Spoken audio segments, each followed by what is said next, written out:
இன்னைக்கு நம்ம மாடியூல் 6 பார்க்க போறோம். 8051 மைக்ரோ கண்ட்ரோலர்ல பிளாக் டயக்ராம்ல இருக்கிற முக்கியமான பார்ட்ஸை வந்து ரெண்டு மாடியூல் 6 அண்ட் மாடியூல் 7ல கொஞ்சம் டீட்டெயிலா பார்க்க போறோம்.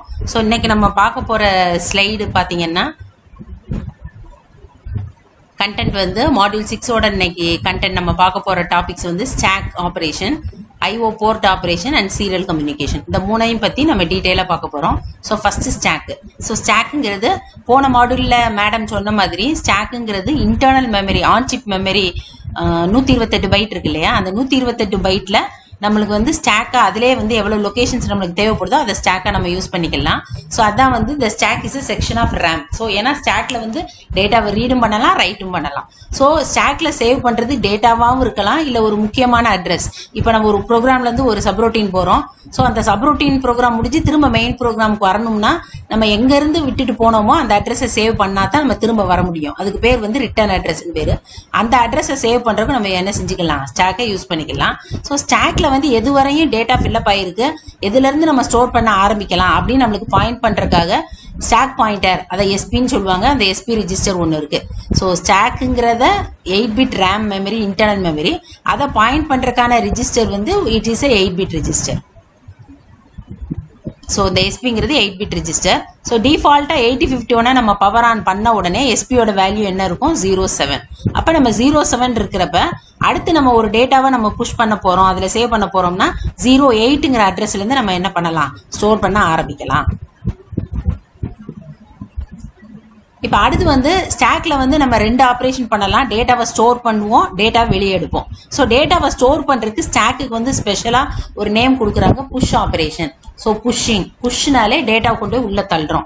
அப்ப அதை வந்து டிஃபால்ட்டா இதுல வந்து ஒரு எஸ்பி வந்து 07ங்கிற அட்ரஸ் வந்து டிஃபால்ட்டா பவர் ஆன் பண்றப்ப இருக்கும் இல்லையா, அதுல வச்சுக்கிட்டு ஒரு 3 டேட்டாவை அடுத்தடுத்த லொகேஷன்ஸ்ல ஸ்டாக்ல சேவ் பண்ணா அது எப்படி சேவ் ஆகுது, அப்ப எஸ்பியோட வேல்யூ எப்படி மாறுது, ஸ்டாக் பாயிண்டரோட வேல்யூ எப்படி மாறுதுங்கிறத இந்த படத்துல நம்ம பார்க்க போறோம். ஸோ ஃபர்ஸ்ட் பாத்தீங்கன்னா இந்த இன்ஸ்ட்ரக்ஷன்ஸ் உங்களுக்கு தெரியாட்டாலும் இது வந்து நார்மலா அசம்பிளி லாங்குவேஜ்னால உங்களுக்கு இங்கிலீஷ் மாதிரியே தான் இருக்கும். ஸோ மூவ் R625 #25 அப்படின்னா R6ங்கிற ரெஜிஸ்டர்ல 25ங்கிற டேட்டாவை மூவ் பண்றோம். R1ல 12ங்கிற டேட்டா, R4ல F3ங்கிற டேட்டா. இந்த 3 டேட்டாவை 3 ரெஜிஸ்டர்ல சேவ் பண்ணி வச்சுட்டோம். அதுக்கப்புறம் புஷ் 6 அப்படின்னா R6ஓட அட்ரஸ் வந்து 06. அப்ப ஃபர்ஸ்ட் என்ன செய்யறோம், புஷ் 6 அப்படின்னா என்ன அர்த்தம், R6ல உள்ள அந்த 25ங்கிற டேட்டாவை ஸ்டாக்ல கொண்டு போய் ஸ்டோர் பண்ணணும் அப்படின்னு அர்த்தம். ஸோ அப்ப அதுக்கு கீழே பாத்தீங்கன்னா ஃபர்ஸ்ட் புஷ் இன்ஸ்ட்ரக்ஷன் படி எஸ்பி ஆரம்பிக்கிறப்ப 07 அட்ரஸ் இருக்கு. அப்ப 08ல இருந்து நம்ம ஸ்டோர் பண்ணலாம் அப்படின்னு அர்த்தம். ஸோ 08, 09, 0A, 0B எல்லாம் காலியா இருக்கு. இப்ப ஃபர்ஸ்ட் நம்ம புஷ் 6 போட்ட உடனே சோ அந்த R6ல இருக்கக்கூடிய டேட்டா வந்து எந்த அட்ரஸ்ல சேவ் ஆகும், இந்த 08ங்கிற அட்ரஸ்ல இந்த 25 R6ல இருக்க டேட்டா ஸ்டோர் ஆகும். சோ இப்ப எஸ்பி வந்து 1 இன்கிரிமெண்ட் ஆகி ஒரு பைட் ஸ்டோர் பண்ண உடனே எஸ்பி வந்து 07ல இருந்து 08 மூவ் பண்ணு. அது வந்து எதை பாயிண்ட் பண்ணும், கடைசியா ஸ்டாக்ல ஃபில்அப் பண்ணப்பட்டிருக்க டேட்டாவோட அட்ரஸை எஸ்பி எப்பயும் பாயிண்ட் பண்ணிக்கிட்டே இருக்கும். சோ அந்த லாஜிக் படி எஸ்பி வந்து கடைசியா இப்ப நம்ம 25ங்கிற டேட்டா வந்து மூவ் பண்ணிருக்கோம். அப்ப எஸ்பி 08 இருக்கு. அடுத்து வந்து புஷ் 1. புஷ் 1னா புஷ் R1 அர்த்தம். சோ புஷ் R1னா புஷ் 01ங்கிறது R1ஓட அட்ரஸ். அதனால புஷ் 01 அப்படின்னாலே என்ன அர்த்தம், R1ல உள்ள டேட்டாவை ஸ்டாக்ல மூவ் பண்ணணும். அப்ப இப்ப ஆல்ரெடி 08ல 25 இருக்கு. இப்ப அதுக்கு அடுத்த லொகேஷன்ல 12 ஸ்டோர் ஆகுது. சோ எஸ்பி ஒரு தடவை இன்கிரிமெண்ட் ஆகி இப்ப 09 இருக்கு. அடுத்து வந்து திரும்ப புஷ் 4 அப்படின்னா 04ங்கிறது R4ஓட அட்ரஸ். அப்ப அதுல உள்ள டேட்டா F3ங்கிறது அதுக்கு அடுத்த அட்ரஸ்ல போய் சேவ் ஆகும். சோ எஸ்பி வந்து என்ன ஆகுது, 0A இருக்கு. சோ ஃபர்ஸ்ட் 07 இருந்தது, எந்த டேட்டாவும் நம்ம புஷ் பண்றதுக்கு முன்னால 3 பைட் நம்ம என்ன பண்ணிருக்கோம், புஷ் பண்ணிருக்கோம். அப்ப எஸ்பி 3 தடவை இன்கிரிமெண்ட் ஆகி 0Aன்னு காமிக்குது. அப்ப இதுல இருந்து என்ன தெரிஞ்சுக்கணும் அப்படின்னா, ஸ்டாக் பாயிண்டர் வந்து ஒவ்வொரு பைட்டா மூவ் பண்ண it will get incremented in 8051 microcontroller. வேற 8085 மைக்ரோ ப்ராசஸர்ல மேல இருந்து கீழ் நோக்கி சேவ் ஆகும். அப்படி சேவ் ஆறதுனால ஒவ்வொரு பைட்டா சேவ் பண்ண எஸ்பி அதுல டிக்ரிமெண்ட் ஆகும். வேற இதுல வந்து எஸ்பி வந்து என்ன ஆகும், இன்கிரிமெண்ட் ஆகும். இப்ப அடுத்து இதை சேவ் பண்ணதுக்கு அப்புறம் எப்படி பாப் பண்ண போறோம், வெளியே எடுக்க போறோம்ங்கிறத பாப் ஆபரேஷன் சொல்லுவாங்க. சோ இந்த புஷ் பாப்ங்கிறது ஸ்டாக்குக்குனே இருக்கக்கூடிய இன்ஸ்ட்ரக்ஷன்ஸ். இப்போ இதுல பார்த்தோம்னா ஏற்கனவே இதனை ஒரு எக்ஸாம்பிள் கொடுக்குறாங்க. ஸோ பாப் 03 அப்படின்னா என்ன அர்த்தம் அப்படின்னா டேட்டாவை ஸ்டாக்ல இருந்து வெளியே எடுத்து அது 03ங்கிற அட்ரஸுக்குரிய R3ல கொண்டு போய் ஸ்டோர் பண்ணணும். அதுக்கப்புறம் பாப் 05னா ஸோ ஸ்டாக்ல எஸ்பி பாயிண்ட் பண்ற அட்ரஸ்ல இருக்க டேட்டாவை எடுத்து R5ல கொண்டு வரணும். அடுத்து பாப் 2னா அடுத்து R2ல கொண்டு வரும். Reverse operation. புஷ்ல எப்படி ரிஜிஸ்டர்ஸ்ல இருந்து ஸ்டாக்கு கொண்டு போனோம், எஸ்பி இன்கிரிமெண்ட் ஆச்சு.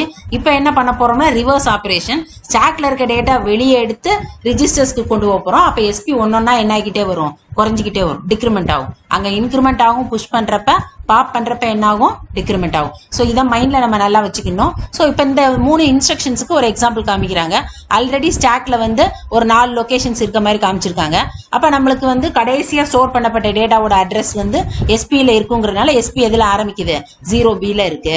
ஏன்னா 0B தான் கடைசியா சேவ் பண்ண 54ங்கிற டேட்டா இருக்கக்கூடிய பாயிண்டர் அட்ரஸ். ஸோ இப்போ வந்து என்ன பண்ண போறோம், ஃபர்ஸ்ட் பாப் 3 அப்படின்னு கொடுக்குறோம். ஸோ அப்போ ஃபர்ஸ்ட் டேட்டா 0Bங்கிற அட்ரஸ்ல உள்ள டேட்டாவை வெளியே எடுத்து அது R3க்கு கொண்டு போயிருப்பாங்க. ஸோ அப்போ என்ன ஆகும், ஒரு பைட் வெளியே போயிருச்சு. அப்போ எஸ்பி வந்து என்னதா 0Bல இருந்து என்ன ஆயிருச்சு, ஒன்னு டிக்ரிமெண்ட் ஆகி 0AN ஆயிருச்சு. இப்போ அடுத்து பாப் 5 போட்ட உடனே ரெண்டாவது டேட்டா வெளியே போய் எஸ்பி பாயிண்ட் பண்ற 0Aங்கிற அட்ரஸ்ல உள்ள டேட்டா வெளியே போய் R5ல ஸ்டோர் ஆயிருச்சு. ஸோ 2 பைட் வெளியே போயிருச்சு. அப்போ எஸ்பி வந்து இன்னொரு தடவை டிக்ரிமெண்ட் ஆயிருச்சு. அடுத்து வந்து பாப் 2 அப்படின்னு பண்றப்ப ஸோ எஸ்பி பாயிண்ட் பண்ற 09 அப்படிங்கிற அட்ரஸ்ல உள்ள 76ங்கிற டேட்டா R2க்கு போயிருச்சு. அப்ப இப்ப என்ன ஆயிருச்சுன்னா 3 டேட்டா வெளியே போய் எஸ்பி இன்னொரு தடவை டிக்ரிமெண்ட் ஆகி 08 ஆயிருச்சு. அப்ப இதுல பாத்தீங்கன்னா 3 பைட்டை வெளியே எடுக்கிறதுக்கு முன்னால எஸ்பி வந்து என்ன ஆயிருச்சு, 0Bன்னா டிஜிட்டல் எவ்வளவு 11. இப்ப 3 பைட் வெளியே போன உடனே ஒன்னொன்னா டிக்ரிமெண்ட் ஆகி 11ல இருந்து 8 கழிச்சா என்ன, 14ல இருந்து 3 கழிச்சா என்ன வரும், எஸ்பி வந்து 8 அப்படின்னு காமிக்குது. ஸோ இதான் வந்து ஒரு ஸ்டாக்கோட ஆபரேஷன். ஸோ இந்த பேசிக்கா இந்த 4 ஸ்லைட்ஸ்ல இருந்து உங்களுக்கு தெரிய வேண்டியது, ஸ்டாக்குங்கிறது ஒரு போர்ஷன் ஆஃப் இன்டர்னல் ரேம். அப்ப ஸ்டாக் வந்து மைக்ரோ கண்ட்ரோலர் உள்ளேயே இருக்கு. It resides inside the 8051 microcontroller. Stack பாயிண்டரும் உள்ளேயே இருக்கு. ஸ்டாக் பாயிண்டர் வந்து ஸ்டாக்ல எதுவரை டேட்டா ஃபில்அப் பண்ணிருக்கோ அதோட அட்ரஸ காமிச்சுக்கிட்டே இருக்கும். அப்ப எஸ்பிங்கிறது 8-பிட் ரெஜிஸ்டர். அப்போ ஒரு புஷ் பாப் இன்ஸ்ட்ரக்ஷன்ஸை வச்சு ஸ்டாக்கை நம்ம ஆக்சஸ் பண்ணலாம். ஒரு புஷ் இன்ஸ்ட்ரக்ஷனை வச்சு டேட்டாவை உள்ள ஸ்டோர் பண்ணலாம். ஒரு பாப் இன்ஸ்ட்ரக்ஷனை வச்சு டேட்டாவை ஸ்டாக்ல இருந்து வெளியே எடுக்கலாம். ஒரு புஷ் இன்ஸ்ட்ரக்ஷன் அப்ப எஸ்பி வந்து என்ன ஆகும், இன்கிரிமெண்ட் ஆகும். After every pop instruction the SP will get decremented. இதுதான் பேசிக்கா 8051ல ஸ்டாக்கோட ஆபரேஷன். இப்ப நம்ம IO போர்ட்ஸோட ஆபரேஷனை டீடைலா பார்க்க போறோம். ஸோ இதில் வந்து நம்மளுக்கு ஆல்ரெடி பிளாக் டயக்ராம்ல படிக்கிறப்பே நான் சொல்லியிருக்கேன், 4 IO போர்ட் இருக்கு. எல்லாமே 8 பிட்டு பை டைரக்ஷனல் போர்ட். அப்படின்னா என்ன அர்த்தம், எல்லாமே 8 பிட்டு, ஒவ்வொரு போர்ட்டு 8 பின். அப்ப 4 போர்ட்டுங்கிறப்ப 32 பேரலல் போர்ட் பின்ஸ் நம்மளுக்கு இருக்கு. ஸோ IO போர்ட்னாலே இந்த இடத்துல பேரலல் போர்ட் தான் அர்த்தம். டேட்டாவை வந்து 8 பிட்டையும் வெளியே ஒரே நேரத்தில் அனுப்பலாம், ஒரே நேரத்தில் நம்ம உள்ள கொண்டு வரலாம். So bidirectional. அது மாதிரி 4 போர்ட் இருக்கு நம்மளுக்கு. Port 0, port 1, port 2, port 3. இதுல ஒவ்வொரு போர்ட்லயும் ஒரு லேட்ச் இருக்கும். அதுக்கப்புறம் வந்து 2 பஃபர் இருக்கும், upper buffer and lower buffer இருக்கும். நான் அந்த படத்துல காமிக்கிறேன் எடுத்து.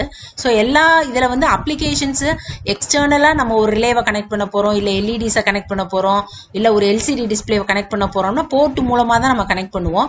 அப்போ போர்ட்டோட 8 பின்ல வந்து 8 பின்னையும் நம்ம என்ன செஞ்சுக்கலாம், பைட் வைஸும் ஆப்ரேட் பண்ணிக்கலாம். இல்லைன்னா பிட் வச்சு இப்போ ஒரு ரிலேவை ஆப்ரேட் பண்ண போறேன், ஒரு டிரான்சிஸ்டரோட பேஸை கனெக்ட் பண்ண போறேன் அப்படின்னா நம்மளுக்கு ஒரே ஒரு பிட்டை மட்டும் செட் பண்ணா 1 லெவல் அவுட் ஆகும், ஒரு இல்லைன்னா அதை ரீசெட் பண்ணா 0 லெவல். அதனால எல்லா போர்ட்டோட 32 பிட்டையுமே நம்ம என்ன செஞ்சுக்கலாம், 8 பிட்டா சேர்த்து பைட் வைஸாவும் ஆப்ரேட் பண்ணிக்கலாம். இல்ல இண்டிவிஜுவலா 32 பின்னையுமே இண்டிவிஜுவல் பிட் அட்ரஸபிளாவும் நம்ம யூஸ் பண்ணிக்கலாம். ஸோ 2 பஃபர் இருக்கு, நான் ஏற்கனவே சொல்லிட்டேன். இதுல போர்ட் 1 தவிர மிச்சம் எல்லாத்துக்கும் என்ன இருக்கு, டூயல் ஃபங்க்ஷன்ஸ் இருக்கு.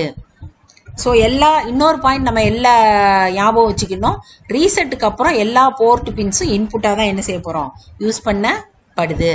அதுக்கப்புறம் நம்ம அவுட்புட்டா யூஸ் பண்ணிட்டு பின்னால இன்புட்டா வரணும்னா இன்னொரு தடவை நம்ம என்ன செய்யணும், நம்ம என்ன செய்யணும், ரைட் பண்ணணும். ஸோ இதான் வந்து இந்த பிட் டயக்ராம்லயே 4 போர்ட்டை காமிச்சிருக்கோம். ஸோ அப்போ போர்ட் இதுல பாத்தீங்கன்னா போர்ட் 1, ஸோ போர்ட் 0 இங்க இருக்கு, போர்ட் 2 இங்க இருக்கு, போர்ட் 3 வந்து இங்க இருக்கு. ஏன்னா நம்ம பார்த்தோம்னாலே பிளாக் டயக்ராம்ல போர்ட் 0வும் போர்ட் 2வும் ஒரே சைட்ல இருக்கும். ஏன்னா அதுலதான் அட்ரஸ் கம் டேட்டா பஸ் இருக்கு, அட்ரஸ் பஸ் இருக்கு.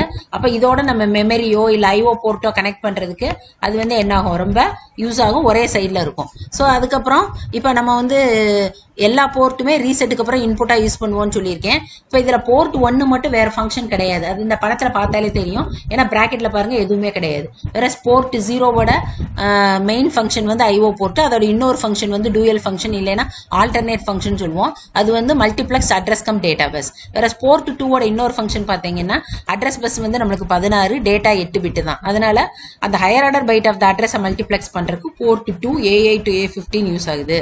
போர்ட் 3 பார்த்தீங்கன்னா 8 பின் ஒரே ஃபங்க்ஷனுக்கு இல்லாம ஆல்டர்னேட் ஃபங்க்ஷன் வந்து 2 பின் சீரியல் கம்யூனிகேஷனுக்கு, 2 பின் இன்டரப்டுக்கு, 2 பின் வந்து கவுண்டர்ஸ்க்கு, 2 பின் வந்து எக்ஸ்டர்னல் ரேமை ரீட் ரைட் பண்றதுக்கு. போர்ட் 1 மட்டும் ஐஓ போர்ட்டா மட்டும்தான் யூஸ் பண்ணப்படுது. இப்போ இது வந்து போர்ட் 0வோட ஆர்கிடெக்சர். இதுல நான் மேடம் சொன்ன மாதிரி பாத்தீங்கன்னா இதுல வந்து ஒரு லேட்ச் இருக்கு, அப்பர் பஃபர் இருக்கும், லோயர் பஃபர் இருக்கும். ஸோ பின்ல இருந்து நம்ம டேட்டாவை ரீட் பண்ணிக்கலாம், இல்ல இந்த டேட்டாவை நம்ம லேட்ச்ல போய் ரைட் பண்ணி லேட்ச்ல இருந்து ரீட் பண்ணிக்கலாம். அப்படின்னா அப்பர் பஃபர் யூஸ் ஆகும், கீழே லோயர் பஃபர் யூஸ் ஆகும். இது வந்து போர்ட் 0க்கு 2 ஃபங்க்ஷன் இருக்கு இல்லையா, ஐஓ போர்ட் இல்லைன்னா AD0 AD7. அப்ப அந்த ரெண்டுல எந்த ஐஓ போர்ட்டை யூஸ் பண்ண போறோமா இல்ல அட்ரஸ் டேட்டா பஸ்ஸை யூஸ் பண்றேன்னு டிசைட் பண்றதா இந்த மல்டிப்ளெக்ஸர். ஸோ இது இதோட பின் வந்து ஒன்னு இங்க இருக்கும் இல்லைன்னா இங்க இருக்கும். ஐஓ போர்ட்டை யூஸ் பண்ண போறோம்னா இந்த பின் வந்து இங்க கனெக்ட் ஆகும், இல்லைன்னா மேல கூடி நம்மளுக்கு AD0 AD7 பின்ஸ்க்கு யூஸ் ஆகும். ஒரு ஃபெட்டி டிரான்சிஸ்டர் இருக்கும், இதுல 2 ஃபெட்டி டிரான்சிஸ்டர் இருக்கும். இதுல பாத்தீங்கன்னா இந்த டயக்ராம்ல பாத்தீங்கன்னா எக்ஸ்டர்னலா புல் அப் ரெசிஸ்டன்ஸ் கனெக்ட் பண்ணிருப்பாங்க. போர்ட் 0க்கு மட்டும்தான் 8051ல இன்டர்னலா புல் அப் ரெசிஸ்டன்ஸ் கிடையாது. அப்படின்னா என்ன அர்த்தம் அப்படின்னா நம்ம இன்புட்டா என்ன லெவல் லாஜிக் 0 இல்ல லாஜிக் 1 என்ன கொடுத்தாலும் அதுக்கு தகுந்த மாதிரி கரெக்டா வந்து அது உள்ள போயிடும். அதனாலதான் போர்ட் 0வை என்ன சொல்றாங்கன்னா it is known as true bidirectional port. மிச்சதெல்லாம் குவாசி பைடைரக்ஷனல் போர்ட்னு சொல்லுவாங்க. ஒரு கண்டிஷன்ஸ்க்கு கரெக்டா இருக்கும், ஒரு கண்டிஷனுக்கு நம்ம புல்லப்போ புல் டவுனோ போட்டு ஆகணும். வேற இதுல வந்து நம்ம என்ன செஞ்சுக்கலாம், எந்த இன்புட்டை வேணாலும் நம்ம கொடுத்துக்கலாம். உள்ள லாஜிக் 0வோ லாஜிக் 1ஓ யூஸ் பண்ணிக்கலாம். போர்ட் 0வோட 2 ஃபங்க்ஷன் வந்து ஐஓ போர்ட், இன்னொன்னு AD0 to AD7. இப்ப அடுத்து வந்து போர்ட் 1. போர்ட் 1 பாத்தீங்கன்னா இருக்க 4 போர்ட்ல ஐஓ போர்ட்டை தவிர வேற டூயல் ஃபங்க்ஷன் இல்லாத ஒரே போர்ட் 1 தான். ஸோ அதோட டயக்ராம் பாத்தீங்கன்னா அப்ப மல்டிப்ளெக்ஸர் தேவையே படாது. ஏன்னா இந்த ஃபங்க்ஷனா அந்த ஃபங்க்ஷன் செலக்ட் பண்றது தான் மல்டிப்ளெக்ஸர். ஸோ இது தேவைப்படாது. அதனால பாத்தீங்கன்னா வெறும் ஒரு latch, upper buffer, lower buffer இந்த 3 தான் இருக்கும். மக்ஸ் இருக்காது. ஒரே ஒரு ஃபெட் டிரான்சிஸ்டர், இன்டர்னலா புல் அப் ரெசிஸ்டன்ஸ் இருக்கும். ஐசிக்குள்ளேயே இந்த போர்ட் 1ஓட 8 பின்ல இந்த டயக்ராம் வந்து ஒரே ஒரு பின்னுக்கு தான், சிங்கிள் பின்னுக்கு தான். இதே மாதிரி செட்டப் வந்து 8 பின்ஸுக்கும் இருக்கும் உள்ளேயே. சோ அப்ப இதுல பாத்தீங்கன்னா எல்லாத்துக்குமே it has built in pull up resistance. So port 1 பின்ஸ்க்கு எந்த டூயல் ஃபங்க்ஷனும் கிடையாது, ஐஓ போர்ட்டா மட்டும்தான் யூஸ் பண்ணப்படுது. எல்லா பின்ஸ்லயும் இன்டர்னலாவே புல் அப் ரெசிஸ்டன்ஸ் இருக்கும். இது வந்து டிடிஎல் சர்க்யூட்ஸோட கம்பேட்டபிளா இருக்கும். சோ இருக்கிறதுல ஈஸியா போர்ட் 1 வந்து நம்ம ப்ரோக்ராம் பண்ணிக்கலாம். சோ நம்ம இன்டர்ஃபேசிங் அப்ப பாத்தீங்கன்னா போர்ட் 1 பின்ஸ் தான் மெயினா வந்து எல்லா எக்ஸ்டர்னல் வேர்ல்டோட இன்டர்ஃபேஸ் பண்றதுக்கு என்ன ஆகும், யூஸ் பண்ண 8051ல அதை யூஸ் பண்றாங்க. அதுக்கப்புறம் போர்ட் 2. போர்ட் 2 உங்களுக்கு தெரியும், again it is used as an IO port, இல்லைன்னா higher order address bus A8 to A15 carry பண்ற ஹையர் ஆர்டர் அட்ரஸ் பைட்டாவும் யூஸ் பண்ணப்படுது. அதனால கண்டிப்பா இதுலயும் மக்ஸ் வேணும் to select between the IO port function and the address ஃபங்க்ஷனுக்கு. அதுக்கப்புறம் எப்பயும் போல latch, upper buffer, lower buffer, ஒரு டிரான்சிஸ்டர், ஒரு இன்டர்னல் புல்லப். ஸோ இதுல போர்ட் 0ல மட்டும்தான் இன்டர்னல் புல்லப் கிடையாது, மிச்சதுல எல்லாமே இருக்கும். ஸோ இது வந்து 2 ஃபங்க்ஷனுக்கு என்ன செய்யறாங்க, யூஸ் பண்றாங்க, ஐஓ போர்ட் அல்லது A8 to A15. அடுத்து போர்ட் 3 பாத்தீங்கன்னா இது வந்து பாத்தீங்கன்னா ஒன்னு ஐஓ போர்ட், இல்லைன்னா அது வந்து வெவ்வேறு ஃபங்க்ஷன். 2 பின் வந்து சீரியல் கம்யூனிகேஷனுக்கு, 2 பின் வந்து நம்மளுக்கு எக்ஸ்டர்னல் இன்டரப்டுக்கு, 2 வந்து கவுண்டருக்கு எக்ஸ்டர்னல் பல்ஸ் அப்ளை பண்றதுக்கு, 2 பின் வந்து எக்ஸ்டர்னல் ரேமை ரீட் ரைட் பண்றதுங்கிறதுனால இதோட சர்க்யூட் கொஞ்சம் காம்ப்ளிகேட்டடா இருக்கும். ஸோ பாத்தீங்கன்னா ஒரு லேட்ச் இருக்கும். Again to choose between the alternate functions and IO போட்டு இங்க மக்ஸுக்கு பதிலாக ஒரு NAND கேட் யூஸ் பண்ணிருப்பாங்க. அப்பர் பஃபர், லோயர் பஃபர் எப்பயும் போல இருக்கும். அடிஷனலா இன்னொரு பஃபர் இருக்கும். அதே மாதிரி இதுலயும் இன்டர்னல் புல் அப் ரெசிஸ்டன்ஸ் ஒன்னு உள்ளேயே இருக்கும் ஒவ்வொரு பின்னுக்கும். ஸோ இது எல்லாமே ஒரு பின்னுக்குரியது. இப்ப P3.0 to P3.7 அது ஒரு பின்னுக்குரியது. ஒவ்வொரு பின்னோட ஆல்டர்னேட் ஃபங்க்ஷனை பொறுத்து இப்ப ஒன்னு வந்து சீரியல் கம்யூனிகேஷன்னா ஐஓ போர்ட், ஐஓ பின் அல்லது சீரியல்ங்கிறப்ப அந்த பிளாக்கோட கனெக்ட் ஆயிருக்கும். இன்னொரு பின் வந்து இன்டரப்ட் இல்லைன்னா ஐஓ ஃபங்க்ஷன்னா அந்த ஆல்டர்னேட் ஃபங்க்ஷன் வந்து இன்டரப்டோட கனெக்ட் ஆயிருக்கும். அதனாலதான் இதுல வந்து ஆல்டர்னேட் ஃபங்க்ஷன் அப்படின்னு கொடுத்துட்டாங்க. சோ போர்ட் 3யோட 2 ஃபங்க்ஷன் வந்து ஐஓ போர்ட், இல்லைன்னா நம்மளுக்கு என்னது, it is a multi functional port. இதுதான் இந்த 4 போர்ட்டோட ஃபங்க்ஷன்ஸ். இப்ப பாத்தீங்கன்னா அடுத்து முக்கியமான டாபிக் சீரியல் கம்யூனிகேஷன். சீரியல் கம்யூனிகேஷனால என்னன்னு தெரியும், சீரியலுக்கு பேரலுக்கு என்ன வித்தியாசங்கிறத இந்த சிம்பிளா இந்த படத்தை வச்சு காமிக்கலாம். சோ ஒரு 8 பிட் கண்ட்ரோலர் இருக்கு. இதுல வந்து பேரலா நான் வந்து போர்ட் பின் நம்ம போர்ட் 0 வச்சோ, போர்ட் 1 வச்சோ, போர்ட் 2 இல்ல போர்ட் 3 வச்சோ நான் ஒரு இடத்துல இருந்து இன்னொரு இடத்துக்கு அனுப்புறேன் அப்படின்னா 8 பிட்டு ஒரே நேரத்துல என்ன ஆகும், டிரான்ஸ்பர் ஆகும். அதே இது சீரியல் பாத்தீங்கன்னா அட் அ டைம் ஒரே ஒரு லைன் தான் இருக்கு பாருங்க. இங்க வேற இங்க 8 லைன் இருக்கு, இங்க 1 தான் இருக்கு. அப்ப என்ன அர்த்தம்னா ஃபர்ஸ்ட் D0 போகும், அடுத்து D1, அடுத்து இப்படியே ஆர்டர்ல அப்படியே D7 வந்து ஒவ்வொன்னா ஒரு பிட் அட் அ டைம் தான் என்ன ஆகும், சேவ் ஆகும், சென்ட் ஆகும். அதான் the data is sent 1 bit at a time. அப்ப எது வந்து அட்வான்டேஜ் அப்படின்னு பாத்தீங்கன்னா ஸ்பீட் வந்து பேரல்ல தான் அதிகமா இருக்கும். As compared to parallel transfer சீரியல்ல ஸ்பீடு கம்மியா இருக்கும். பட் அதனால என்ன அட்வான்டேஜ் அப்படின்னு பாத்தீங்கன்னா இதுல வந்து பேரலா எடுத்துட்டு போறோம். இதே இது 16 பிட் ப்ராசஸர்னா 16 லைன் இருக்கணும், 24 பிட்னா 24 பிட். அப்ப லாங் டிஸ்டன்ஸ் கம்யூனிகேஷனுக்கு பேரலல் டிரான்ஸ்ஃபர் வந்து சூட் ஆகாது, ரொம்ப காஸ்ட்லியரா இருக்கும். வேற சீரியல்ல ஒரே ஒரு லைன் அப்படிங்கறதுனால நம்மளுக்கு வந்து லாங் டிஸ்டன்ஸ் கம்யூனிகேஷனுக்கு யூஸ் ஆகும். அதே மாதிரி பேரலல் டிரான்ஸ்ஃபர்ல ஒவ்வொரு இதுல நாய்ஸ் பிக்கப் ஆறதுக்கு சான்சஸ் இருக்கு. அப்ப சிக்னலோட குவாலிட்டி குறையறதுக்கு வாய்ப்பு நிறைய இருக்கு. வேற சீரியல்ல வந்து நாய்ஸோட பிக்கப் வந்து ஆஸ் கம்பேர்ட் டு பேரலல் கம்மியா இருக்கிறதுனால குவாலிட்டி ஆஃப் டேட்டா வந்து நம்மளுக்கு சீரியல்ல அதிகமா இருக்கும். சோ இப்போ வந்து சீரியல் டிரான்ஸ்ஃபர்லயுமே ஸ்பீட் வந்து பாட் ரேட், பிட் ரேட் சொல்றாங்க இல்லையா, எத்தனை எம்பி, எத்தனை டிரான்ஸ்ஃபர் ஆகுது, எத்தனை எம்பி, எத்தனை ஜிபின்னு. அப்ப அந்த மாதிரி பாட் ரேட்ல வந்து நம்மளுக்கு வந்து ஹையர் பாட் ரேட்ல டேட்டாவை ஸ்பீடா பேரலல் டிரான்ஸ்ஃபர் அளவுக்கு சீரியல் டிரான்ஸ்ஃபரோட ஸ்பீடையும் இன்க்ரீஸ் பண்றதுக்கான நிறைய டெக்னாலஜிஸ் இப்போ வந்துருச்சு. ஸோ இந்த படத்தை பார்த்தீங்கன்னா உங்களுக்கு ஓரளவுக்கு தெரியும். ஸோ ஒரு டிரான்ஸ்மிட்டர் இருக்கு, ஒரு ரிசீவர் இருக்கு. ஸோ இதுல வந்து இந்த படத்தை முதல்ல லெஃப்ட் பார்த்துருவோம். ஸோ 8051 மைக்ரோ கண்ட்ரோலர்ல இருந்து ஒரு கீபோர்டு அப்படிங்கிற ஒரு இன்புட் டிவைஸ், ஒரு டிஸ்பிளேங்கிற அவுட்புட் டிவைஸ். இதுல வந்து டேட்டாவை வந்து TXDங்கிறது உங்களுக்கு டிரான்ஸ்மிட் சீரியல் டேட்டா அப்படிங்கிற பின்னு. ஸோ மைக்ரோ கண்ட்ரோலர் வந்து பிட்டா டேட்டா வந்து என்ன செய்யுது, ஒரு சீரியல் அவுட்புட் டிவைஸ்க்கு போகுது. அதே மாதிரி ஒரு சீரியலா டேட்டா வந்து இன்புட்டா கொண்டு வர்றதுனாலும் நம்மளுக்கு RxD பின்ங்கிறது it is meant for receiving the serial data பிட்டா மைக்ரோ கண்ட்ரோலருக்கு உள்ள வருது. ஸோ பின் நம்பர் 10, 11 தான் நம்மளுக்கு என்னது P3.0, 3.1 இந்த ரெண்டு பின் தான் RxD அண்ட் TXD பின்னா யூஸ் பண்ணப்படுது. இப்ப இதுல இது வந்து இந்த இது ஒரு படம் இன்னொரு ஆஸ்பெக்ட் ஆஃப் சீரியல் கம்யூனிகேஷனை காமிக்குது. சோ இதுல பாத்தீங்கன்னா உங்களுக்கு ஒரு டிரான்ஸ்மிட்டர், இதுல பாத்தீங்கன்னா ஃபர்ஸ்ட் LSB D0, அப்புறம் ஓவர் பிட்டா ஒரு 8 பிட் டேட்டா காமிச்சிருக்காங்க பாருங்க, 1100 1110. சோ 0 அதுக்கப்புறம் 1 8 பிட்டா போகுது. கிளாக் சில சின்கர்னஸ் இதுல வந்து கிளாக்கையும் சேர்ந்து அனுப்புவாங்க, ரெண்டையும் சின்கர்னைஸ் பண்றதுக்காக. சோ இதான் வந்து ஒரு சீரியல் கம்யூனிகேஷனோட பேசிக்ஸ். இப்ப பாத்தீங்கன்னா 8051ல ஒரு சீரியல் போர்ட் உள்ளேயே இருக்கு.